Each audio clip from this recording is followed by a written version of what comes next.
Donc pour commencer, merci à tous d'être présents. Et je vais essayer de présenter Nasserdine Boutamina de façon très très succincte. Bon, Abdel Fattah, il m'avait demandé de peut-être un peu plus académiser la chose ou même de préparer quelque chose. Mais l'auteur en question, en fait, il préfère laisser place à la pensée. Donc il m'a dit non, on fait rien, c'est bon, tu balances 2-3 choses, et puis voilà. Donc juste pour faire très très concis, il est docteur en immunologie. Après avoir eu ce diplôme et d'autres diplômes, il s'est rapidement lancé dans l'histoire. Donc il a commencé à décortiquer donc l'origine des sciences, la médecine, etc. Qu'est-ce que la Grèce et tout. Donc j'imagine que vous avez peut-être pu voir sa vidéo sur Meta TV où il remet un peu les choses en question.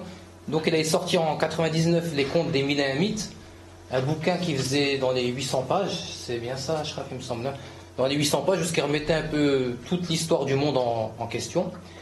Il a continué par un peu du social ou de la sociologie avec différents bouquins. Puis il s'est un peu mis dans l'exégèse coranique, mais d'une façon tout à fait novatrice, dirais-je, hein, des choses qu'on ne nous présente pas forcément traditionnellement.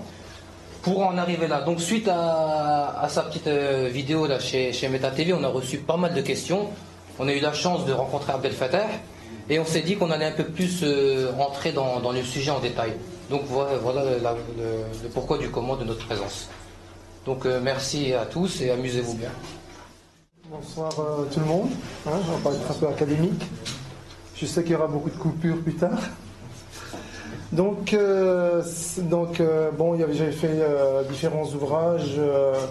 Bon, c'est vrai que je remets un petit peu en question le problème de l'apport culturel ou l'apport islamique dans la culture occidentale. Et donc je voulais un peu plus aller dans les fonds des choses. En mettant en place cette époque de cette passation de la culture islamique, le passage qui s'est effectué entre la civilisation de l'islam classique, que moi j'appelle, c'est celle qui date à peu près du 8e au 14e siècle, où là vraiment c'est l'éclosion intellectuelle, l'effervescence intellectuelle, où toutes les sciences pratiquement sont apparues. Et celle de ce passage qui s'effectue entre l'Orient, entre le monde de l'islam et l'Occident chrétien. Donc nous avons tous à l'esprit sur ce qu'on nous a appris à l'école, sur les bancs des universités, etc. Le fait que la culture musulmane est passée au niveau de la chrétienté, mais ce n'est pas un passage qui a été fait avec une certaine paternité. On a toujours dit, on nous a toujours montré que le passage, en fait, que les musulmans ont fait une copie de la société gréco-romaine, surtout la société grecque, et on était de simples copistes qui passaient juste d'une culture à une autre sans avoir pratiquement rien fait d'innovant ou d'original. Bon, quoique ces dernières années, on commence quand même un peu à reconnaître un petit peu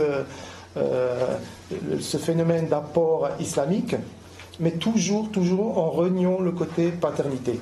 La paternité de la science, la paternité de cette civilisation que j'appelle la civilisation de l'islam classique, donc, qui est apparue du 8e au 14e siècle.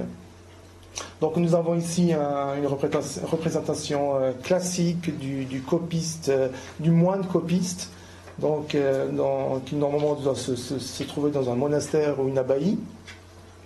Et donc un de ses rôles était de copier des textes qu'on nous a toujours montrés comme d'origine grecque ou romaine, mais surtout grecque, quoi. On parle très très rarement, et bon, c'est un thème qui à mon avis n'a jamais été abordé, c'est celui des traducteurs. Qui sont ces traducteurs en fait? Qui sont ces traducteurs? Qui sont les copistes? Parce qu'il y a les traducteurs copistes et les traducteurs qui en font un métier. Traducteur, c'est un métier bien à part qui consiste à passer, à déjà apprendre la langue arabe, copier les ouvrages des savants musulmans, les transcrire en version latine ou grecque, et laisser ensuite les moines copistes, parce que c'est un original d'origine grecque et romain, de le copier plusieurs fois, quoi. Donc le thème, donc on nous a abordé un petit peu actuellement, l'âge d'or des traducteurs copistes latins. Toujours la même représentation de ce Moyen-Âge. Donc nous allons juste donner une petite phrase de Ibn Khaldoun, donc, que vous connaissez sûrement, un des fondateurs des sciences humaines. Donc, il a mis sur 7 points fondamentaux dans son livre qui s'appelle Le Muqaddimah, les prolégomènes, les bases fondamentales de l'histoire scientifique. Et donc j'ai repris quelques petites introductions de son ouvrage. Il faut rejeter toute information suspecte et faire preuve d'esprit critique et d'impartialité. Les phénomènes événementiels sociaux s'étudient de manière analytique et dialectique. Il faut combattre le démon du mensonge avec la lumière de la raison. Bon, ce sont des phénomènes de méthodologie actuellement, normalement qui devaient être actuellement enseignés dans les facultés des sciences humaines. Donc une petite définition, qu'est-ce que l'histoire? Pour commencer, on entre bien dans le vif du sujet. Donc, l'histoire se définit comme la science qui étudie, relate de façon rigoureuse le passé de l'humanité. C'est aussi une discipline scolaire universitaire correspondante leur contenu. Donc, l'histoire, le thème que j'ai lancé depuis de longues années, c'est ce problème de la falsification de l'histoire. Quand je tombe sur une définition de l'histoire telle qu'elle doit être faite, et quand on voit l'histoire telle qu'elle est réalisée, il y a quand même une très grande différence. Donc, toujours Ibn Khaldoun, on pourra passer parce que c'est quand même c'est un thème assez... voilà. Donc, on parle un petit peu de la conséquence d'un long processus implanté sous l'Empire romain, l'importance des domaines sacrés et les paysans libres. Ça, c'est qu'est-ce que le Moyen-Âge à une certaine époque. Donc, le Moyen-Âge. Le Moyen-Âge est une période historique qui est quand même délimitée en trois périodes. Vous avez le Haut Moyen-Âge, le Bas Moyen-Âge et l'époque féodale. Ce qui va nous intéresser actuellement, ça sera la période qui date du 10e au 15e siècle. C'est la période où se sont pratiquement faites toutes les traductions des savants perses ou berbéro-andalous en version latine. Donc, une petite définition de l'âge féodal. Donc, le maintien de la langue latine, la continuité entre de nombreuses grandes villes antiques et médiévales, la permanence des anciens circuits commerciaux sont autant de survivances de l'Antiquité et du Moyen-Âge, le repli des aristocraties sur leurs terres, refuge et fondement de leur pouvoir. Donc, la quasi-totalité de la population européenne était placée sous le joug de la paysannerie. Donc vraiment, il y avait à l'époque un véritable héritage antique, c'était celui des sociétés cloisonnées dans une aristocratie guerrière, héritage des Romains ou de la classe dirigeante romaine. Et donc la population, l'héritage de cette population était, en fait, elle n'a pas trop changé. À l'époque, il y avait certains artisans et beaucoup de populations esclaves. Et cet esclavage, héritage de la société antique, s'est transformé en servage. Vous avez entendu parler souvent des serfs, des paysans qui travaillaient et qui n'étaient pas propriétaires de leur terre, mais qui étaient partie intégrante de la terre. Donc les seigneurs avaient droit de vie sur eux. Ils pouvaient être vendus comme du bétail sans qu'ils aient le moindre droit. Et surtout, et c'est ça qui va nous intéresser actuellement, c'est la pensée au niveau culturel. La culture au Moyen-Âge, en Europe, était foncièrement et exclusivement basée sur les fondements de l'Église. Donc l'Église régnait en maître sur la pensée de l'Occident et de l'Europe. Donc, on rentre dans le vif du sujet, la connaissance et la culture dans la chrétienté au Moyen-Âge. Comment est structurée la connaissance de l'univers au niveau du Moyen-Âge ?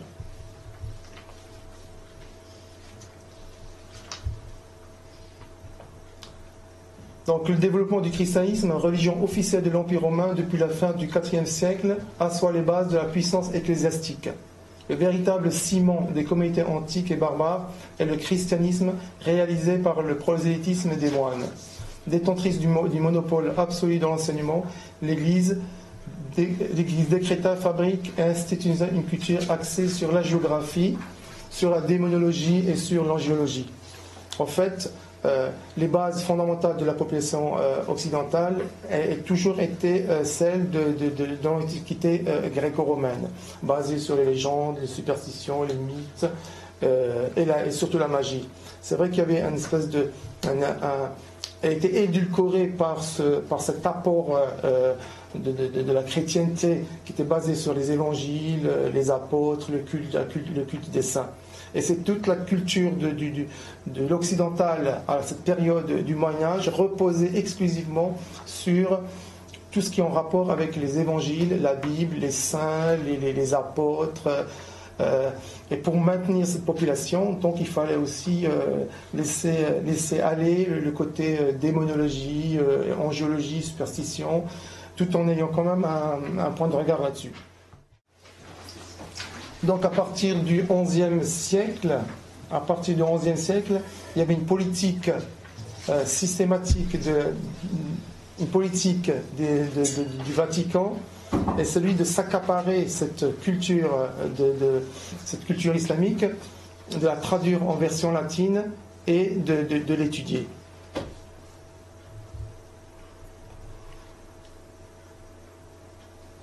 Donc pour ce faire, au XIIe siècle, il y avait un personnage qui s'appelle Pierre de Montboissier, connu sous le nom de Pierre le Vénérable.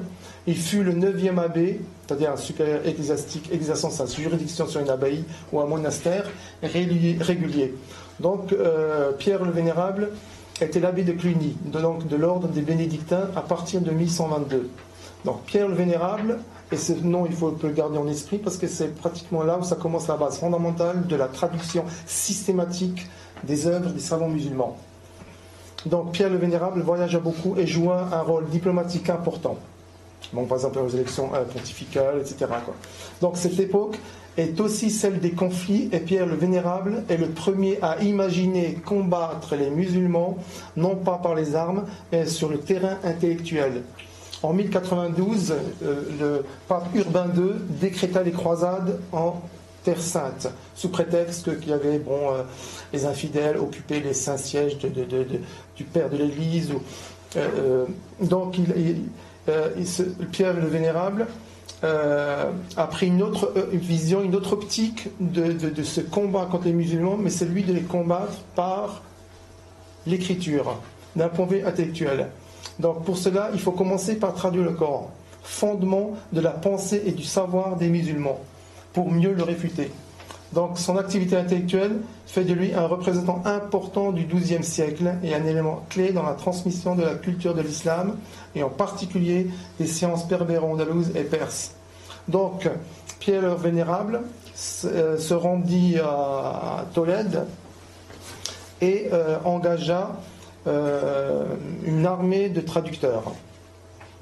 Donc, il a commencé par traduire le livre en latin sous le titre de l'ex-Mahomet pseudo-prophète. Donc, c'est juste une petite anecdote, célèbre comme polémiste. Donc, Pierre le Vénérable rédige ensuite des traités pour réfuter les doctrines israélites et musulmanes. Il reste le représentant d'un anti-judaïsme et un anti-islam radical. Ce n'est pas moi qui le dis, donc c'est l'histoire. Donc, dans l'Espagne et la Sicile du XIIe siècle, la Sicile et l'Espagne au XIIe siècle, c'était des zones privilégiées de la culture de la civilisation de l'islam. Donc, des traducteurs chrétiens arabophones procèdent une vaste entreprise de traduction de textes arabes en grec et latin. C'est ainsi qu'est née la première traduction en latin du livre sacré des musulmans.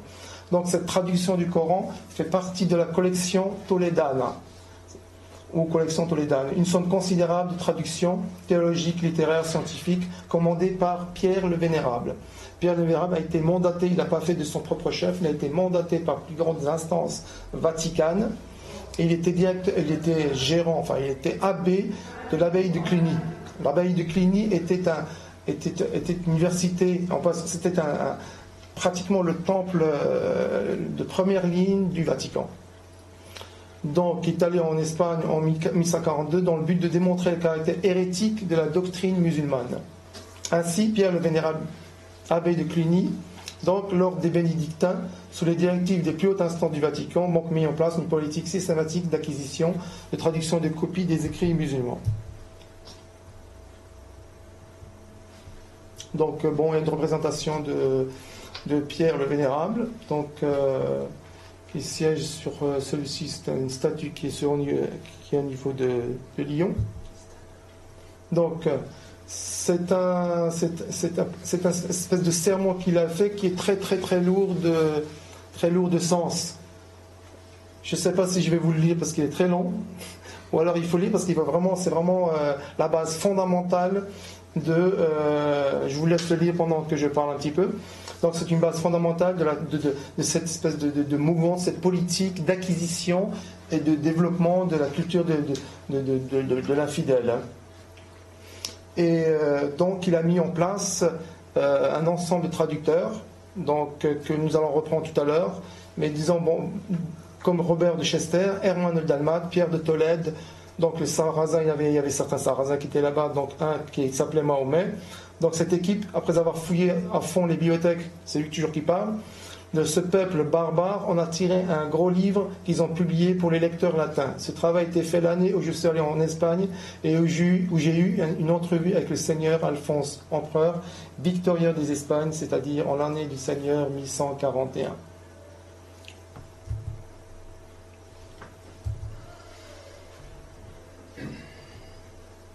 Donc une petite frise où on voit un petit peu l'ordre chronologique, hein, donc de cette période où a régné l'Église. Donc elle a régné l'Église au fait jusqu'au XVIe siècle, hein, donc l'âge d'or des traducteurs. Donc avant de parler des traductions des œuvres musulmanes, on va essayer de connaître un petit peu les fondateurs qui ont été traduits. Donc si maintenant je vous pose la question, citez-moi quelques savants musulmans.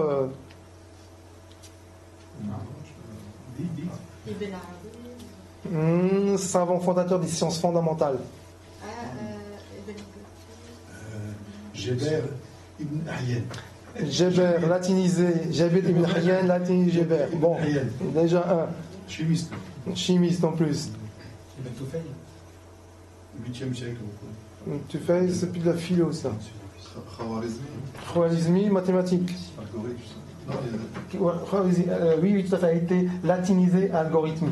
Ibn Khaldoun, celui que... Ibn Khaldoun, fondateur des sciences humaines. Ibn Sina, Avicenne. Ibn Rushd, appelé Averroès. Il y a encore plein d'autres.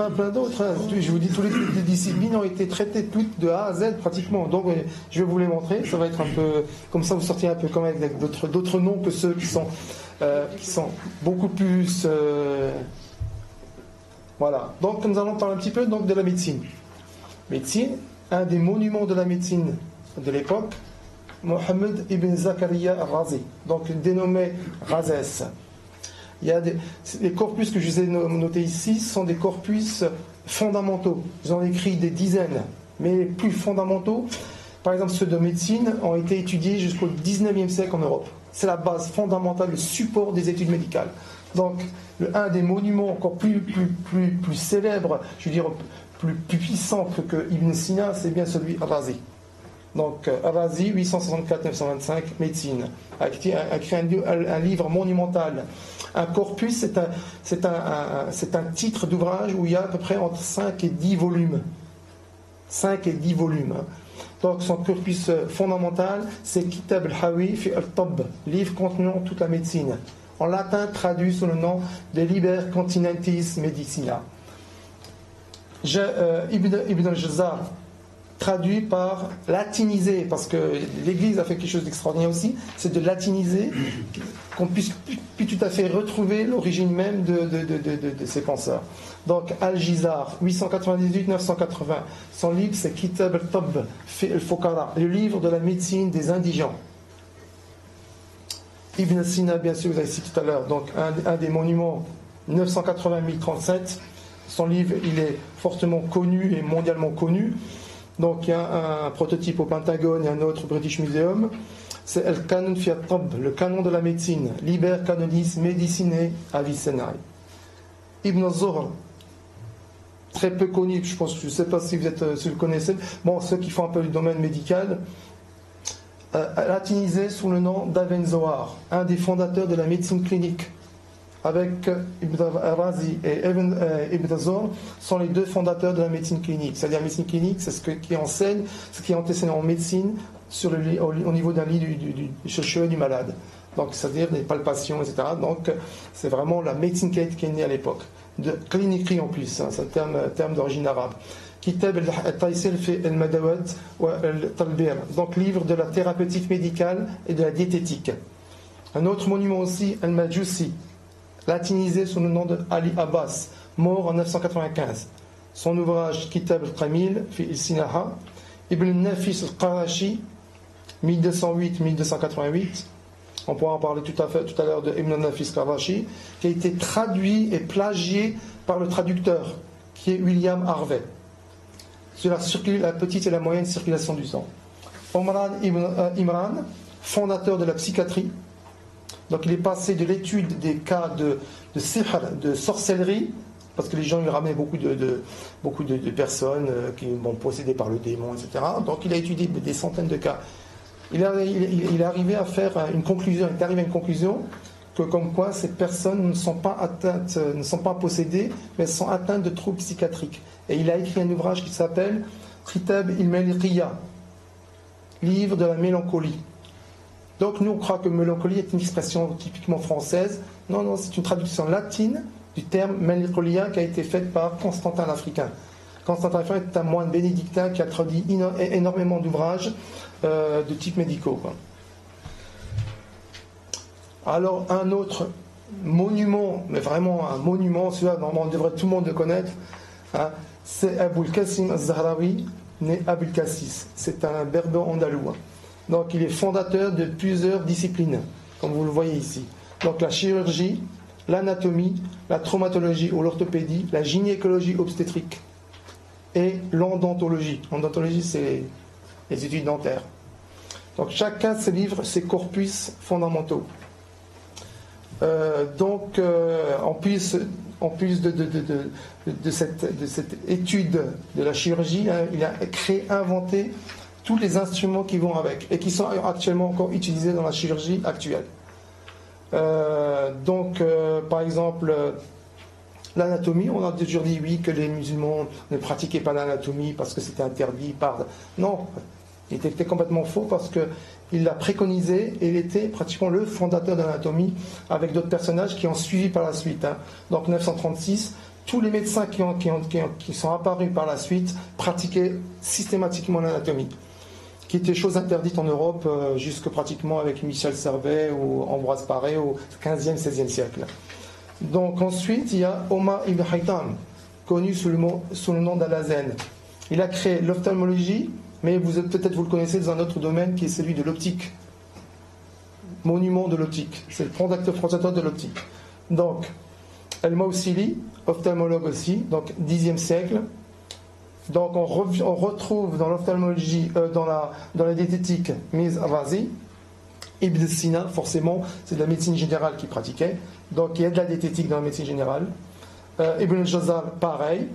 Ensuite, dans la pharmacologie, Al-Rafiki, Al-Biruni, Al-Qindi, latinisé sous Al-Kindus et Ibn al-Baytar. En chimie, Jabir ibn Hayyan, comme il disait notre collègue, latinisé sous le nom de Geber. Pareil, on retrouve dans la chimie Mohamed ibn Zakaria al-Razi Razès. La différence entre les deux, c'est que Jabir ibn Hayyan a inventé la chimie minérale, ou la chimie générale. Al-Razi a créé la chimie organique. Donc il a travaillé au niveau de la chimie organique parce qu'il était déjà médecin et donc il fallait utiliser la chimie en tant que médicament, donc l'alcool, les désinfectants, etc., etc. Même certains antibiotiques qui ont apparu par rapport à l'époque, ou maintenant avec Fleming. Donc la physique, en bas Al-Haytham, on retrouve au niveau de l'optique, Al-Khazini, Ibn Sahl au niveau de l'optique, Ibn Haytham pareil. En mécanique, il y a Al-Jazari, Je sais pas, vous avez déjà lu un peu, vous avez vu déjà les automates de Al-Jazari. L'éléphant, tout à fait. Donc, il a fait beaucoup d'automates, il a fait beaucoup l'horloge mécanique, les horloges mécaniques. Donc voilà. Service de thé. Exactement. Donc voilà, c'est une espèce un service de thé ou une espèce d'automate qui servait le thé. Donc voilà. Donc la petite mécanique, les automates. Donc c'était un des fondateurs de la mécanique. Pareil pour les frères Banu Moussa ibn Shakir, 9e siècle. Al-Khazini, on le retrouve. Donc mécanique, physique.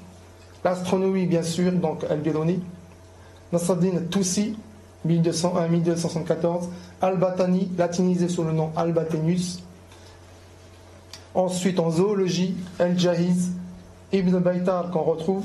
Au niveau de la botanique, c'est lié entre la botanique et la pharmacologie, parce que 80% de la pharmacologie est d'ordre à base de plantes. Ensuite, nous avons Ibn Baysal, Ibn Awam, au niveau de l'agronomie. Le droit. On parle beaucoup de droit, de charia, etc. Abu Hanifa est le fondateur du droit. Le droit en tant que science étudiée dans les facultés et en tant que profession. C'est plus du droit. Bien sûr, il a mis en place le droit en tant que principe inhérent à la vie humaine. Et donc le fondateur du droit. Par la suite, il y a d'autres élèves qui sont apparus par la suite, qui ont un peu participé au droit.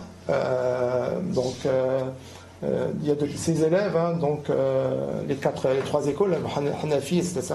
Même Al-Khazali par la suite. Ensuite, en histoire, Ibn Hayyan, bien sûr, et surtout Ibn Khaldoun. En ethnologie, Al-Bakri, Al-Biruni. Al-Biruni a beaucoup voyagé en Inde, il a fait des études au niveau d'ethnologie, etc. Ensuite, Ibn Khaldoun, toujours en sciences humaines. En géographie, c'est Al-Bakri. Al-Idrisi, qui a cartographié un peu le monde à l'époque où il vivait, qui était une des bases de la géographie de l'époque, et au niveau que ce soit la géographie terrestre ou marine. Ibn Sina, au niveau de la géologie, parce que vous avez remarqué que différents savants ne se sont pas contentés de faire une seule discipline. Ils ont éparpillé un peu leurs connaissances à différentes disciplines en les créant vraiment en tant que discipline bien succincte. Ensuite, en psychanalyse, donc Al-Wardi, Al-Khazali. En économie, toujours faisant partie des sciences humaines, qui est Ibn Khaldoun. En mathématiques, donc Al-Khwarizmi, le monument, donc qui est parti, c'est lui qui a créé pratiquement toute la base des mathématiques de l'époque. Donc il a été latinisé sous l'expression de algorithme. Donc Tabit ibn Qura, latinisé Tabit. Al-Khalsadi, donc les chiffres qu'on dit arabes ne sont pas arabes, elles sont al-Khalsadiens. C'est Al-Khalsadi qui les a créés à cette époque. Donc certains vont polémiquer, oui, chiffres indiens, pas indiens, arabes, pas arabes. Bon, voilà, moi, je tranche avec Al-Khalsadi et vérifie un peu les détails dans un de mes ouvrages. Donc je détaille vraiment comment il a fait, les angles, comment il a établi les chiffres. Donc déjà fait Al-Khaz, Al-Khashi, pareil, Al-Khashi, c'est au niveau de la numérotation, donc les chiffres positionnels, les décimales, les 4 opérations fondamentales. Et c'est lequel qui a fait le CFA? Le quoi? Qui a inventé CFA? Le zéro. Ouais. En fait, c'est Khalsadi. Ensuite, il y a Omar ibn Haytham qui était opticien, mécanicien, donc mathématicien. En fait, il jubilait beaucoup avec les mathématiques, la physique et l'astronomie. Ils étaient pratiquement, parmi toutes ces disciplines, il les faisait. Donc ensuite, Abu Wafa al-Boudzajani et Nasruddin Toussi, c'est la trigonométrie. Ensuite, bien sûr, donc toute cette masse considérable d'ouvrages ne pouvait pas être classifiée sans la bibliographie, qui a été ensuite inventée par Al-Masudi, Ibn Nadim et Ibn Khalid Khan. Donc juste pour vous dire un peu, quand on va parler des traducteurs, qui ils ont traduit, quoi. Voilà, donc pour donner une petite idée de... Donc,